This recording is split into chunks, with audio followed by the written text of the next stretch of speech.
Praise the Lord. கர்த்தருடைய பரிசுத்த நாமத்துக்கு மகிமை உண்டாவதாக. இன்றைய நாளுக்கான இறைவாக்கியம் மீகா 2ஆம் அதிகாரம் வசனம் 13. தடைகளை நீக்கி போடுகிறவர் அவர்களுக்கு முன்பதாக நடந்து போகிறார். எனக்கு அருமையானவர்களே, நம்முடைய வாழ்க்கையிலே தடைகளை நீக்கி போடுகிறவர் நமக்கு முன்பாக நடந்து போகிறார்.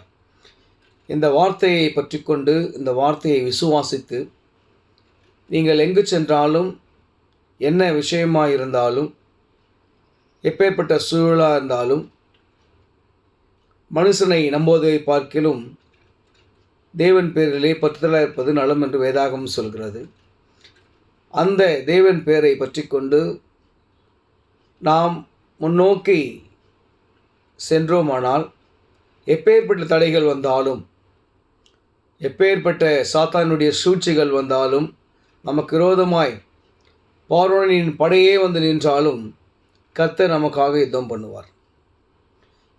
நீங்கள் அதை விசுவாசிக்கணும். நம்ம எல்லோரும் அதை விசுவாசிச்சோன்னு சொன்னால் நமக்கு தோல்விகளே இல்லை. ஏன்னு சொன்னால் தாவீது சொல்கிறாரு, கர்த்தர் எனக்கு அரணான கோட்டை, என் பெலனும் என் கீதமுமானவர். அவர் தான் என் கோட்டை. ஒரு ராஜாவே கடவுளை ஆண்டவராக கர்த்தரை என் கோட்டை, என் அரண் சொல்கிறார். எனக்கு அருமையானவர்களே, இன்று நாம் மனிதர்களாகிய நாம் பலவீனம் உள்ளவர்கள். அது ரொம்ப எல்லாருக்குமே தெரியும். சின்ன சின்ன விஷயத்துக்கு நம்ம சோர்ந்து போயிடுவோம்.